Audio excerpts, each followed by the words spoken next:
Welcome to Spaces Organized and Styled, the podcast. My name is Caitlin Atkins, and I am an organization expert and life coach. I am the professional organizer to help you get those goals achieved and work through any life challenges that come up along the way.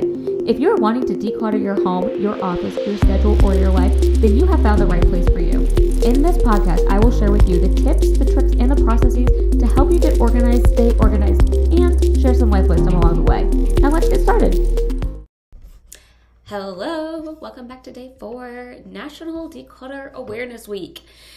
As promised, today is decluttering paperwork. All the papers. Okay, so I would actually use Marie Kondo's method for paperwork for this one. I don't typically refer back to a particular organizing method or style unless actually requested by a client or I know that it's going to fit really well.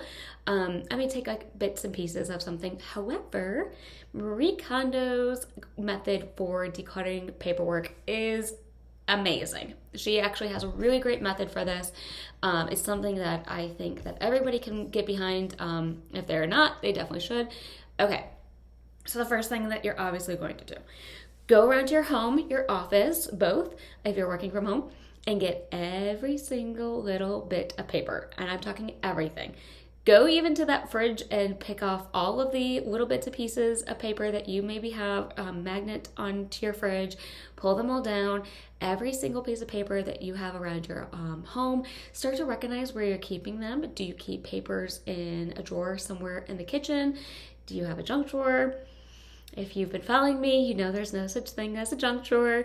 Do you maybe have some of them stored there? Do you have a desk, an office, a secretary's desk? Where are all the little bits of piece of paper that you've collected? Gather them all together. Obviously the first thing, the first thing, like I said a couple days ago, is to get a clear space. So if you have a dining room table, if you have a kitchen table, if you have your floor, whatever you have, get a clear space, then gather all the paper. Yes.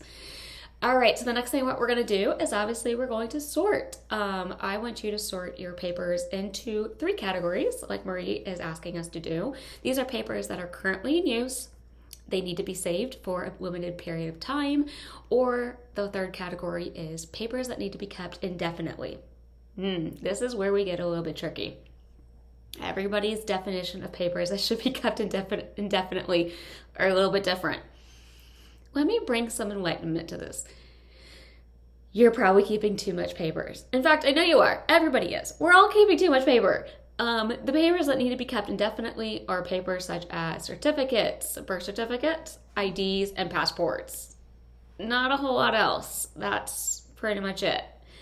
Obviously, your papers that are currently in use or need to be dealt with, those will need to be kept for a limited period of time. But other than that, no. What I do want to put here is a little asterisk that sentimental papers such as greeting cards or handwritten letters, those are not actually considered to be in this paperwork category. However, I'm going to tie it in because if you've already done the amazing second step of gathering all of the papers, you will have those there. So I want to go ahead and include that into this video, into this podcast if you're listening to this, and just let you know those should be decluttered as well. And we'll go through that. All right, so you've got your 3 categories. You've got the papers that are currently in use. You've got your papers that need to be kept for a limited period of time, and the papers to be kept indefinitely. So now what I want you to do with those 3 is break them down into 2 categories, and that's going to be papers that need to be dealt with. Those are going to be things that are like outstanding bills, things that need your attention, your signature. If you've got children and they have permission slips for field trips. Are they still doing those now with COVID? I don't know. Those are going to be things that you need to be dealing with, those papers, and those are things that are going to require your attention. You're not going to need to keep those indefinitely though. And so with those items, so now that you've got them a stack, you've got the bills that need to be paid or things that require your attention, a signature, whatever. Here's a little trick. Excuse me. Do not store them horizontally. So I've got some papers here. Do not store them like this. If you are watching, store them vertically. And why do I say that? Because you're not going to be able to stack these and your pile is not going to become so overwhelming. Excuse me. Your pile's not going to be so overwhelming that it then becomes out of control again. We are going to try to limit and bring in the boundaries of what is being brought into your home.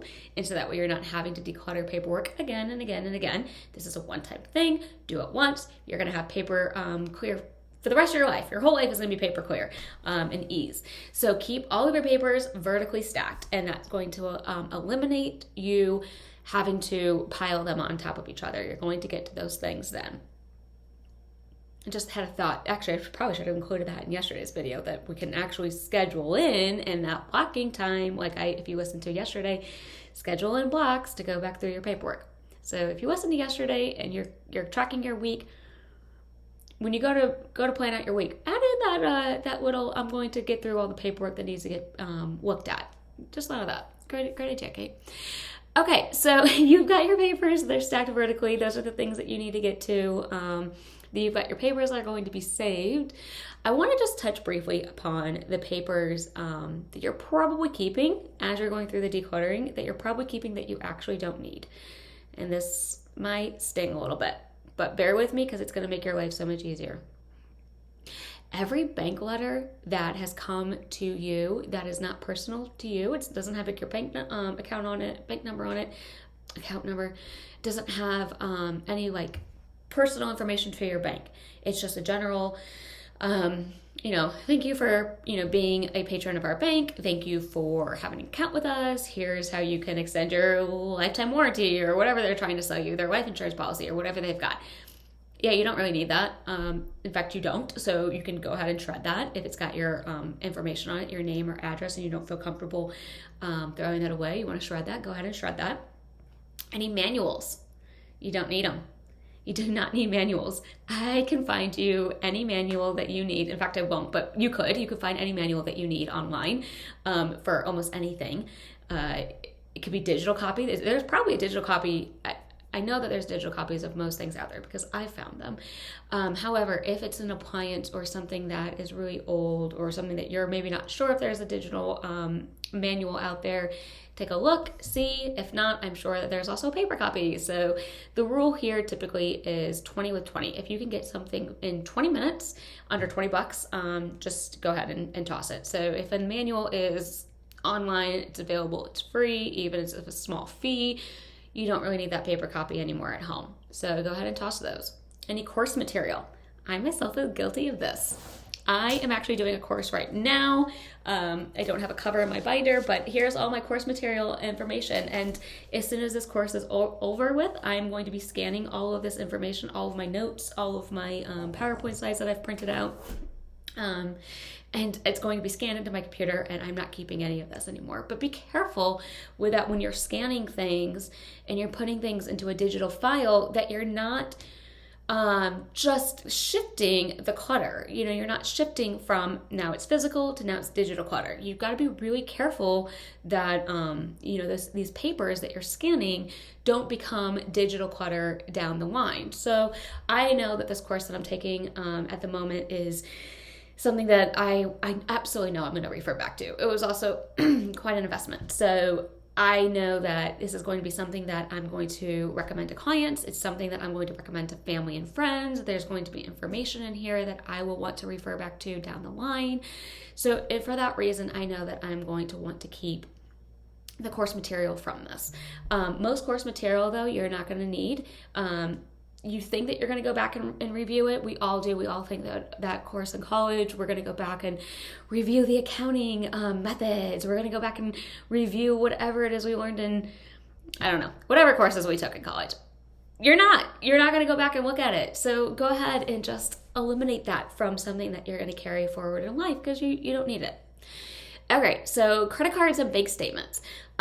Again, this is as a general broad, you should just be aware of this. I'm not an accountant. I'm not an attorney. So credit cards and bank statements, definitely double check with your accountant if you need this. But unless you need them for tax purposes, you pretty much don't need them. And I think I had to have spoken about this. I know I spoke about it in an event one time. But I'm sure I put this on another podcast that I've gone into homes that were whole home cleanouts. They were moving and they had been there for years and years and years, decades. And they had decades worth of bank statements. They kept all of them. Anything that came in the mail, they kept them. It was an eye-opener when I said, you don't need that. You don't need bank statements from that long ago. Why? This goes with bills as well. If you've got incoming bills, your electricity bill, your water bill, whatever, if it's been paid and you did not see that that balance was unpaid on the next statement, it was paid, you don't need it. The same thing goes with your bank statements and credit card statements, that unless you need them for tax purposes, you don't need them.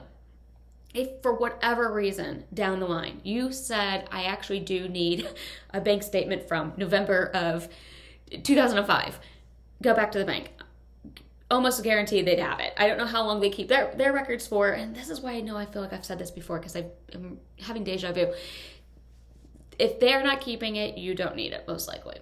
Again, double check with your attorney, accountant. You don't need them. This is a huge kind of like a weight lifted off the shoulders. I cannot tell you how many file cabinets I've seen with bank statements and credit card statements and bills that have been paid, so you don't need them. Flyers and booklets. This is where my organizer minimalist comes into play. If I am out somewhere and somebody tries to give me a flyer or a booklet of their promotional items or whatever they're giving, I say no. You don't need them. You don't need them. Whatever it is, just say no. You're eliminating that coming into your home. You're eliminating the clutter. If you do have them, you don't need them. Go ahead and just recycle them. Also, this should go without saying, but newspapers and magazines. I have a general rule that if a client has a stack of magazines that they are saying, I'm going to read these magazines 3 months. 3 months is the cutoff period to where if you've not read something that is from 3 months, you're not going to read it. So anything from 3 months, go ahead and toss it.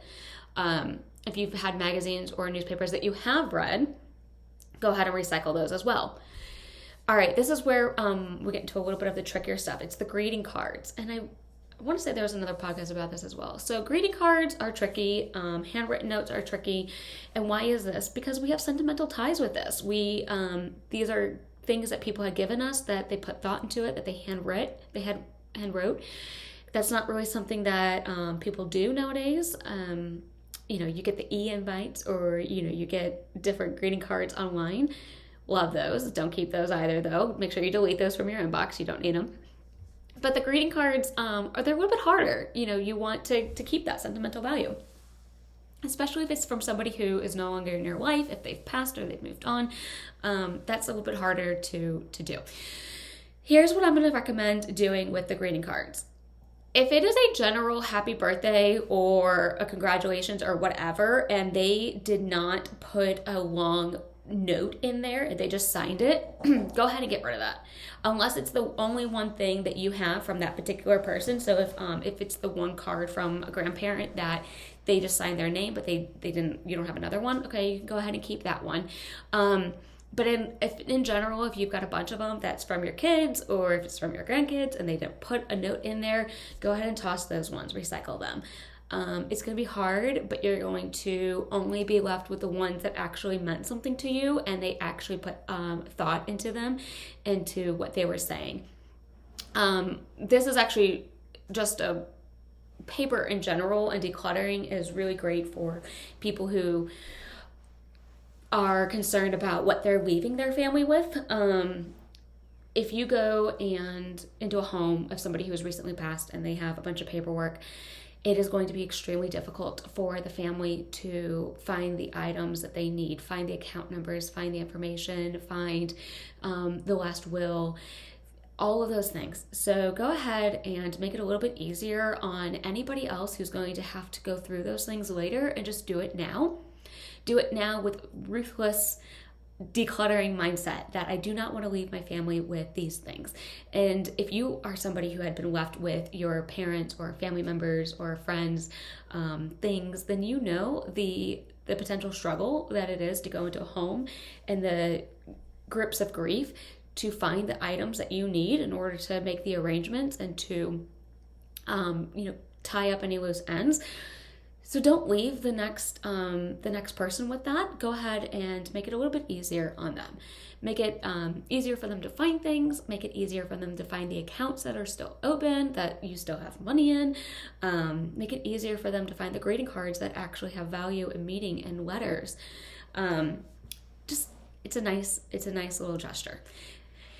The last one of the things that you're probably keeping is clippings. This is where I'm saying those recipes that you clipped out of a magazine or a newspaper, or your friend scanned them or copied them and gave them to you. Gosh, I can't tell you how many I've seen of those. Oh, my friend gave me a recipe. Yeah, you probably don't need it. So the same way that we are creatures of habit with our clothes and that we only wear 20% of the clothes that we own, the same kind of goes with our recipes. I don't want to generalize and just say, women, but girls, I'm kind of talking to you. You know that your friend gave you a recipe from something else that she wanted you to try, or you were at a party and she made this dish and you wanted the recipe. Okay, I'll be lenient.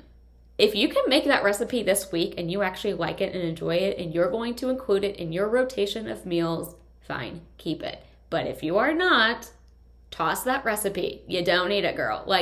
Get it out. Come on. You haven't made that recipe in, years of whenever you got it. You're not going to make that recipe. We all have them. You're not alone by any means. The newspaper clippings. Those are nice if those have sentimental value. So we're kind of going back to that sentimental tie to that. If you feel like you want to keep those, I would recommend putting them into a clear folder. That's how Marie Kondo is going to tell you how to do it. The thing with the papers, though, is that they're never going to give you the type of emotional response out of them. So if you would like, I would frame those if it's something that's really significant. It's a family member who was in a newspaper or has really great achievement, something really special to you, then frame them and put them on the walls. That way you can see them and they don't get weathered and start to disintegrate. If not, go ahead and recycle those as well. If it's something you're like, oh, I once saw somebody who had kept, and this was before my organizing days, before I knew I was a professional organizer, somebody had, I'm not even kidding, it was a sheet of lipsticks, and how if you were to look at a woman's lipstick or anybody's lipstick, and you were to look at a lipstick and see the markings or indentations, if they had rounded, like when you first get a lipstick and then somebody uses it and kind of turns round or really pointy or flat, how that determines your personality. When do you ever need to know that information? Never. That doesn't mean anything. So those types of things are what I'm talking about. Go ahead and get rid of them. You don't need them. You really shouldn't have much paper after this day. You shouldn't have many papers in your home. In general, I don't like keeping papers. I find that if something were to happen to the house, if you've got fire or flood or water damage, you really don't want an excess amount of papers in the house anyways. You want to just make sure that you have the papers that are 100% necessary and 100% needed. Those papers that go back to must be kept indefinitely in a safe area, in a fireproof, floodproof, waterproof box, that they are going to be protected. Making sure that you are not keeping any paperwork. And cardboard, do not recommend that at all. I don't recommend cardboard in most areas of the home. I definitely don't recommend keeping papers there. So really trying to limit the amount of papers that are in your house is going to serve you. It's going to serve your family, your friends, just everybody. It's going to make your life so much easier. Be ruthless with the paper. You don't need it. If you have any questions, contact your accountant, contact your attorney, and get it all out. Shred it all, recycle, just move it on out with the home. All right, so that's what I have for papers. Tomorrow is going to be all about decluttering food. Yay, right after COVID, all of us stocked up. Let's talk about food tomorrow. All right, I'll see you guys then. Bye.